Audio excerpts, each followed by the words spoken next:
Most churches are wasting money on promotions. I'll show you how to promote your Christmas services and other events for free.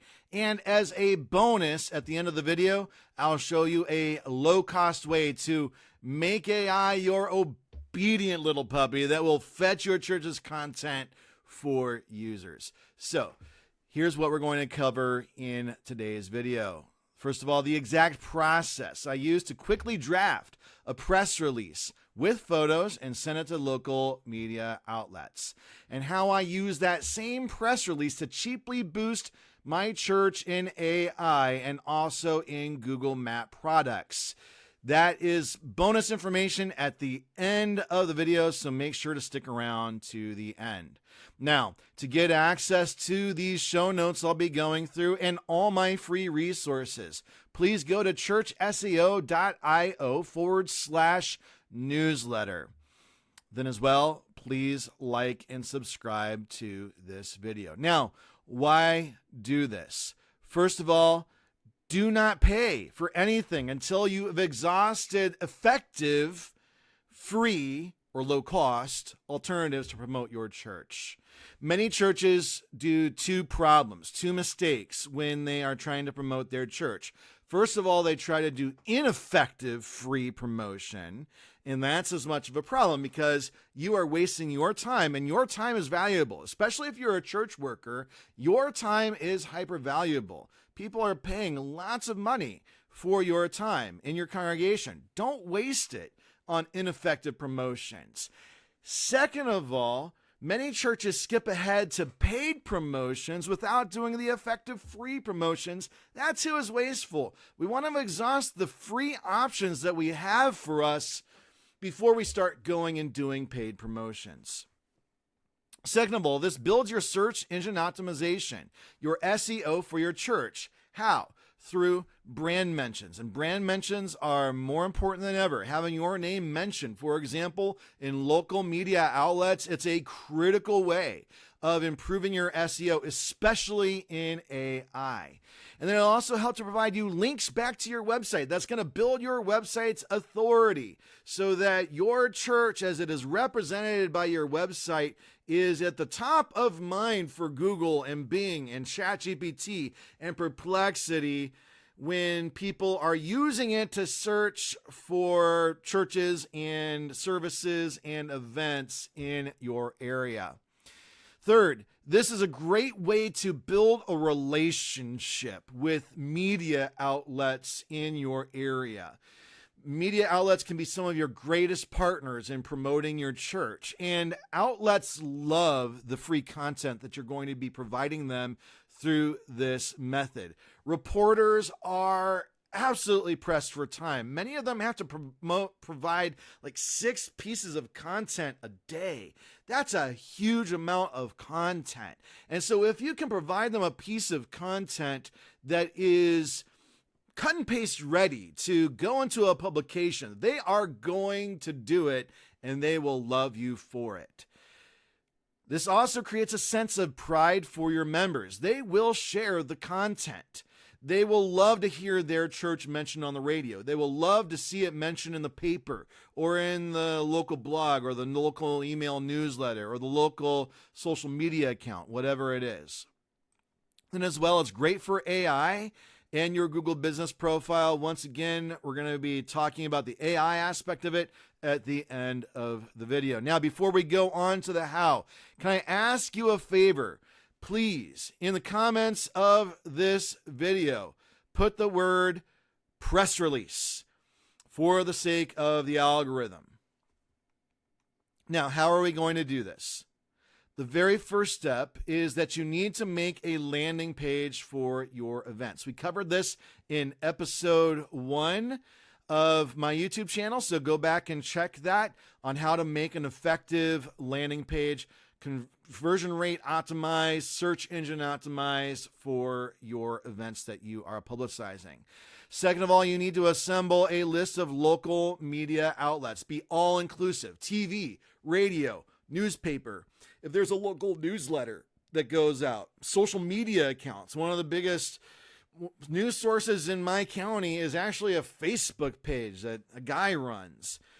Get their contact info. In particular, you are looking for email addresses or contact form URLs. We'll talk about that here now. The absolute best thing to do is to get an email address of a particular person. So if you can get the email address, for example, of a community editor would be a person to do, or a news editor, someone who is most likely to be the go-to person for the information you're trying to get out.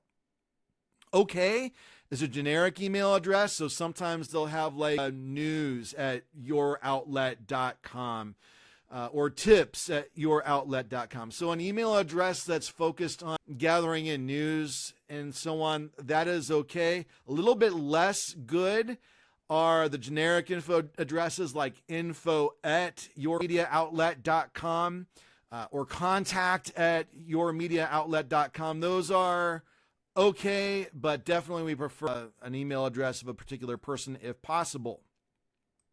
Kind of meh is a contact form. Now, if they have a contact form, a lot of times I will use it even if they also have an email address. So I'll send it both to the email and I will also send it to the contact form. But if they have a contact form and an email address, don't just send it to the contact form. Why? A lot of times the contact forms take a little bit more time because they strip out the formatting, and so you have to go back in and add paragraph breaks, for example, and that's annoying. You don't want to do that. As well, a lot of times you can't send an attachment in a contact form, so you can't send them pictures, which are a lot of times really handy to help get your stuff publicized. But if all they have is a contact form, use it. And if they do have a contact form at all, use it in addition to the email address. Next, you're going to use ChatGPT or your favorite AI to make a press release. And this is one place where AI comes in crazy handy these days. It used to take me about half a day to write a press release because you want these press releases to be cut and paste ready to go into a publication. And so editing the press release was just such an ordeal to make sure it was absolutely perfect. ChatGPT now makes this super easy. And the key is to make ChatGPT interview you. So I'm not going to share this entire prompt, but you're going to feed it questions to feed you. And then you can go through and answer these questions. And then at the end, have it spit out a great formatted press release that you can just cut and paste and send. I did this morning for my own church's Christmas events. It took me about 3 minutes to come up with this really great press release that is more or less ready to go out to these media outlets. Now, despite the fact it'll be pretty close to what you need, you also ought to edit that press release. It's not going to be exactly perfect. There are going to need to be slight edits. One edit that you need to make sure of is that you need to make sure that your name, your address, and your phone number is consistent with your Google Business Profile with 100% parity. Now, what's your Google Business Profile? So every institution ought to have a Google Business Profile. So here's mine, St. Peter's Lutheran Church in Door County. So this is, as you see here, I've got my name, and then you also have your address in there and your phone number. You have to make sure that your name and your address and your phone number are 100% matching your Google Business Profile. Now, that does mean that you need to make sure that your Google Business Profile name makes sense.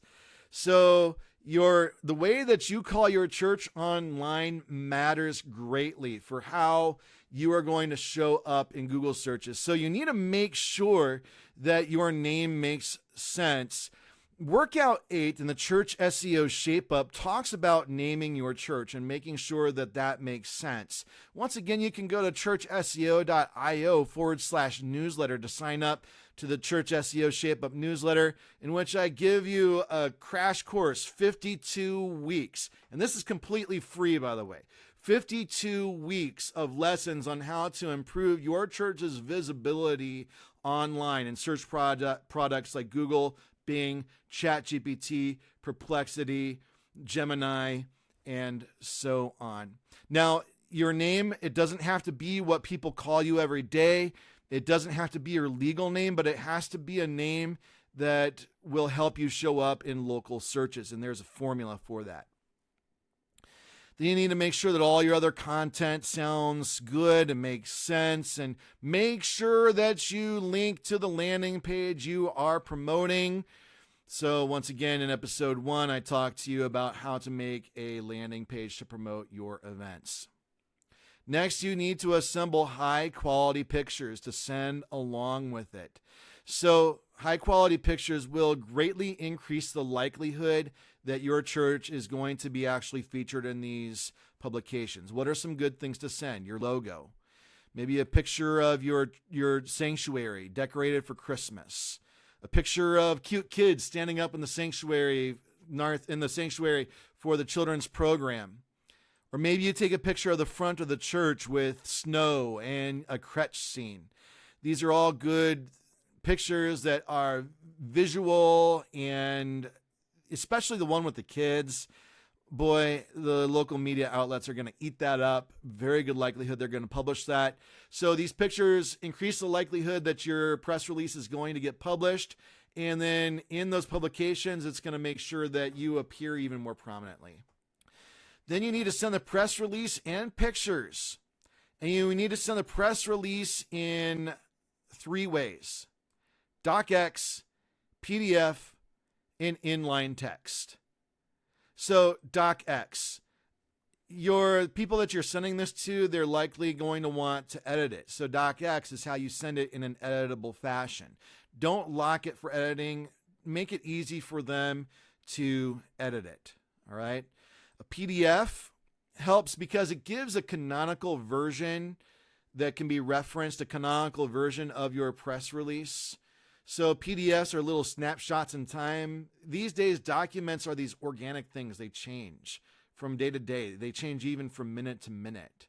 But a PDF locks it in time in a canonical fashion, and it also preserves any formatting that might potentially get lost going from one person's version of MS Word to somebody else's version of MS Word. Then finally, send it as inline text. What's inline text? Just text in the main body of the email. So usually when I send this, I say, hey, my name is Pastor Chris. I'm the pastor at St. Peter's Lutheran Church. Please find the attached press release in docx and PDF. And also I have pasted it as inline text here in this email. And then I paste in the inline text. Why do this?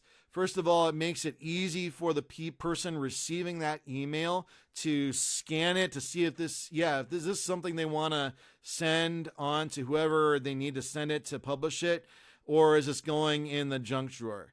This helps them to determine that really quickly without having to click into your docx or click into your PDF. As well, this makes your email searchable.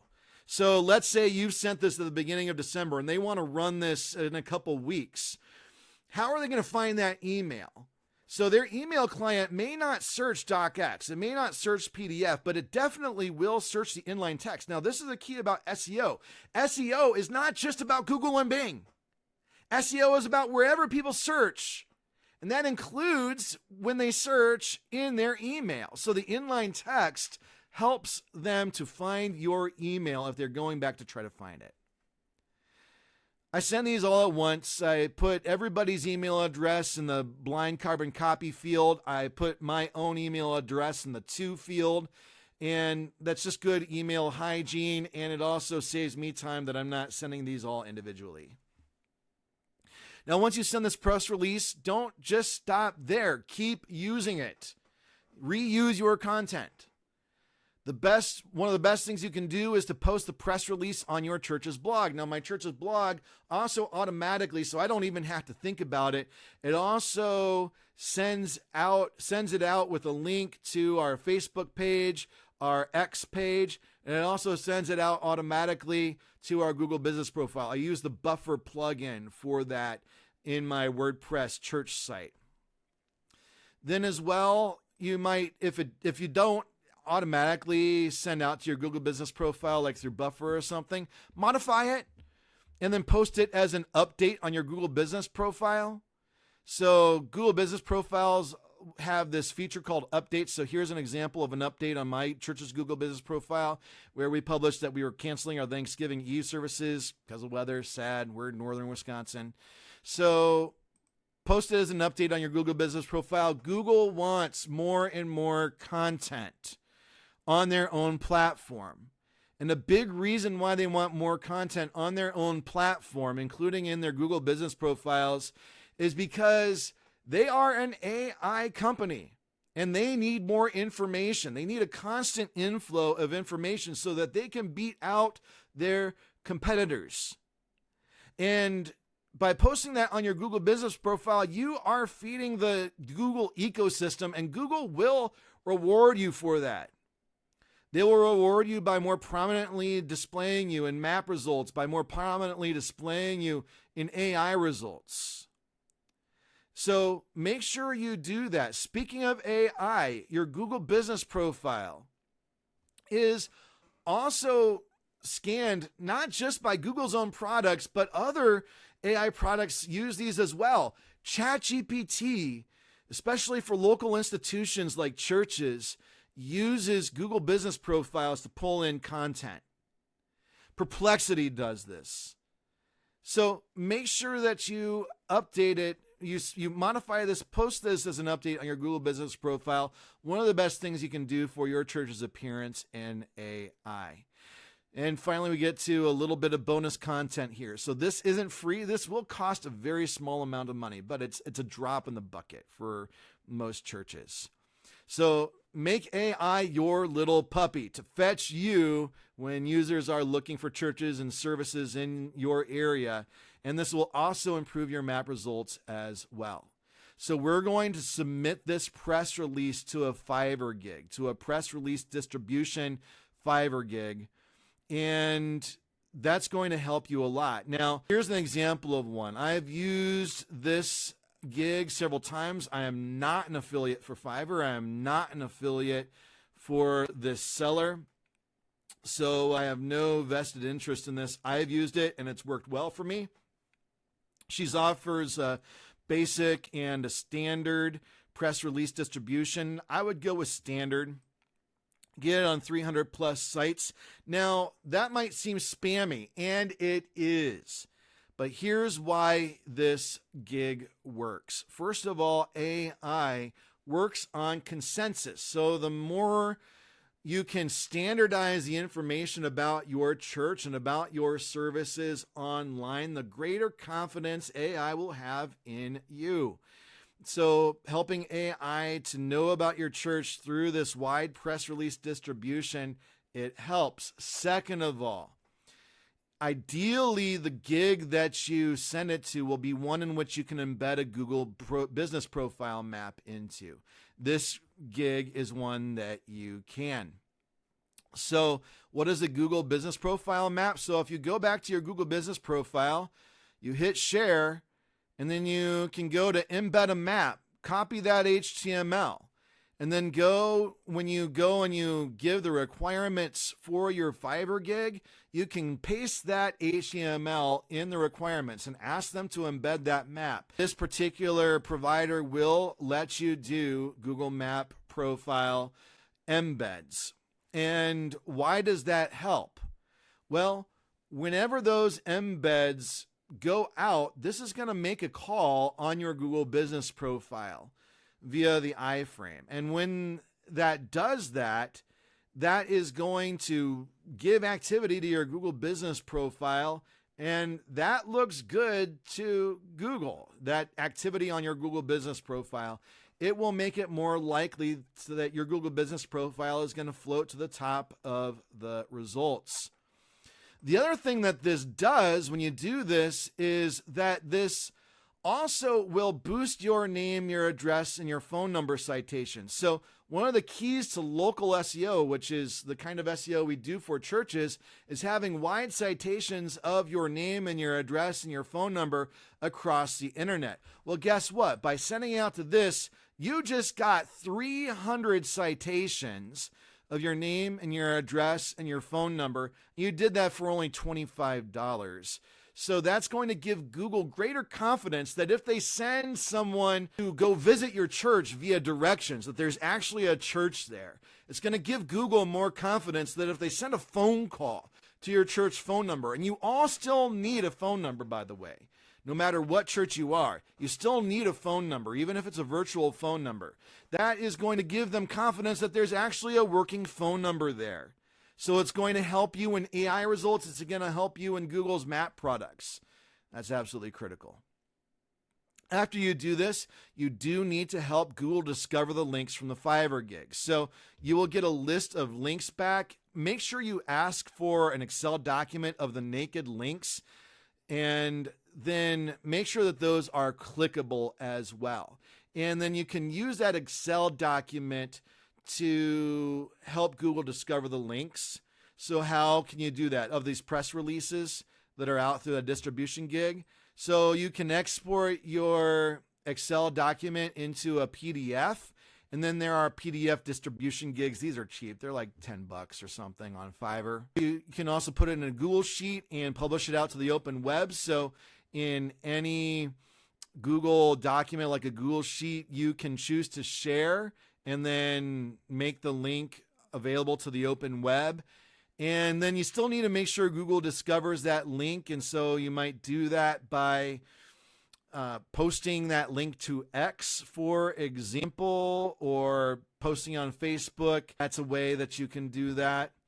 You can also use an indexing service. This gets to be a little bit advanced. You're probably not going to do this, but I use a service called Omega Indexer. It works really well to get links indexed, but that is a subscription that you have to pay. It's not expensive, but you do have to pay that subscription, so you might not do that. One-off sort of thing that will help Google to discover these links is through a PBN blast. PBN stands for Private Blog Network. If you go and you Google Kevin's PBN, you'll be able to find one that I've used. It's super cheap, where you can get like a couple hundred links sent out, and you can do it to a whole list of URLs. This is a little bit advanced, and it's going to feel a little bit sketchy, but it's a way that Google can discover those links to those directories, and that's going to help you out a lot.